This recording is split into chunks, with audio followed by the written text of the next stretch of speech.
Puji Tuhan, Shalom Bapak Ibu Saudara yang berkati oleh Tuhan Yesus Kristus. Salam sejahtera dalam kasih Tuhan kita.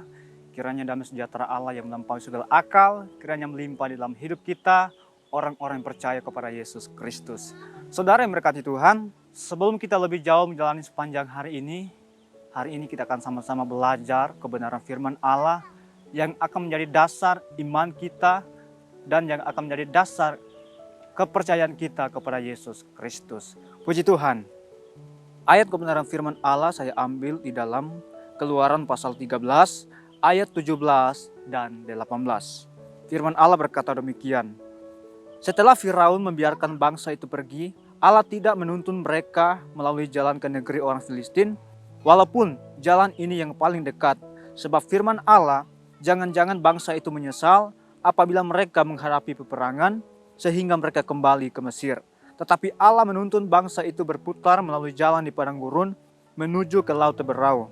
Dengan siap sedia berperang, berjalanlah orang Israel dari tanah Mesir. Puji Tuhan, dari kebenaran firman Allah ini saya memberikan satu tema, yaitu pimpinan Allah. Nah, saudara yang berkati oleh Tuhan, kadang-kala kita berpikir ketika kita dipimpin oleh Allah, tidak ada tantangan, tidak ada masalah, dan tidak ada peperangan yang kita hadapi dalam setiap kehidupan kita. Sehingga tidak heran saudara, ketika seseorang memiliki konsep atau perspektif yang demikian, dia bisa marah, dia bisa kecewa, bahkan bisa menyalahkan Tuhan. Katanya Tuhan baik. Tetapi dari sini kita bisa belajar, ketika Allah memimpin bangsa Israel keluar dari tanah Mesir, Allah tidak berkata kepada mereka bahwa aku akan memimpin kamu dan tidak ada peperangan di tengah perjalanan. Allah tidak berkata kepada bangsa Israel bahwa tidak ada tantangan yang mereka hadapi ketika mereka menuju tanah Kanaan. Tetapi justru sebaliknya Allah berkata kepada mereka di dalam Keluaran pasal 13 ayat 18, Allah menuntun bangsa itu berputar melalui jalan di padang gurun menuju ke Laut Teberau. Dengan siap sedia berperang, berjalanlah orang Israel dari tanah Mesir.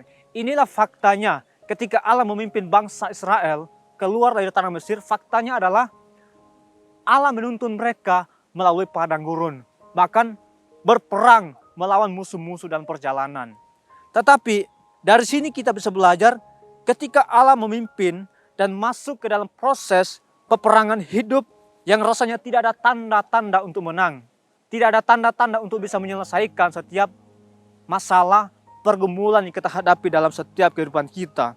Tetapi ingatlah saudara, kalau Allah yang memimpin bangsa Israel keluar dari tanah Mesir, walaupun mereka menghadapi peperangan, tetapi Allah yang memimpin mereka adalah Allah yang bertanggung jawab atas hidup mereka. Dia memimpin mereka sekalipun mereka menghadapi tantangan dalam hidup mereka, sekalipun mereka menghadapi musuh-musuh di tengah perjalanan. Tetapi Allah yang memimpin mereka selalu hadir, selalu ada. Bahkan di firman Allah berkata di ayatnya yang ke-22, firman Allah berkata, dengan tidak beralih tiang awan itu tetap ada pada siang hari dan tiang api pada waktu malam di depan bangsa itu. Dari sini kita bisa belajar tiang api dan tiang awan menggambarkan penyertaan Tuhan bagi bangsa Israel. Ini juga menggambarkan bahwa penyertaan Tuhan bagi saya dan saudara menghadapi peperangan hidup, menghadapi tantangan hidup, menghadapi musuh-musuh di tengah perjalanan menuju tanah Kanaan surgawi. Allah yang sama menyertai saya dan saudara. Bahkan satu tujuan ketika Allah memimpin kita, Dia bawa kita kepada kemerdekaan yang sesungguhnya. Sebagaimana bangsa Israel keluar dari perhambaan di tanah Mesir, dibawa ke tanah Kanaan, dan tanah Kanaan melambangkan bagaimana bangsa Israel sudah merdeka dari perhambaan. Ini juga melambangkan bagaimana orang percaya dimerdekakan melalui kematian Kristus, dan saat kita percaya kepada Kristus, disitulah kita mengalami kemerdekaan yang sejati dalam hidup kita. Kita bukan lagi hamba dosa, tetapi kita disebut orang-orang benar, hamba kebenaran saat kita percaya kepada Yesus Kristus. Maka dari itu Bapak Ibu Saudara yang berkati Tuhan, dalam perjalanan hidup ini ada begitu banyak tantangan, ada begitu banyak masalah, ada begitu banyak hal-hal yang bisa membuat iman kita goyah. Tetapi percayalah saudara, Allah yang sama yang memimpin bangsa Israel keluar dari tanah Mesir, Allah yang sama juga memimpin saya dan saudara sampai kepada tujuan yang pasti, yaitu kemerdekaan di dalam Kristus Yesus.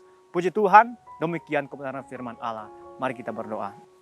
Terima kasih Tuhan Yesus yang baik, kami bersyukur kepadamu Tuhan atas segala penyertaan, perlindungan-Mu Tuhan, bagaimana Engkau memimpin kami dari satu kebenaran kepada kebenaran-Mu dengan satu tujuan untuk membawa kami kepada kemerdekaan yang sesungguhnya di dalam Kristus Yesus. Kami percaya Tuhan, sekalipun kami dalam dunia ini menghadapi tantangan pergumulan dalam hidup, tetapi kami yakin dan percaya sebagaimana Engkau memimpin bangsa Israel keluar dari tanah Mesir menuju tanah Kanaan, Allah yang sama akan menyertai hidup kami sampai kepada kemerdekaan sesungguhnya di dalam Kristus Yesus. Terima kasih Tuhan, memberkati seluruh umat-umat Tuhan, orang-orang percaya di mana saja mereka berada. Penyertaan Tuhan tetap menjadi bagian mereka juga ya Bapa. Terima kasih Tuhan, sepanjang hari ini kami akan jalani. Kami percaya Tuhan, hari ini adalah hari yang diberkati Tuhan. Dan kami yakin dan percaya Tuhan, hari ini adalah hari yang senantiasa penuh dengan berkat Tuhan. Terima kasih Tuhan, kami akan jalani hari ini dengan iman. Dalam nama Yesus, haleluya. Amin.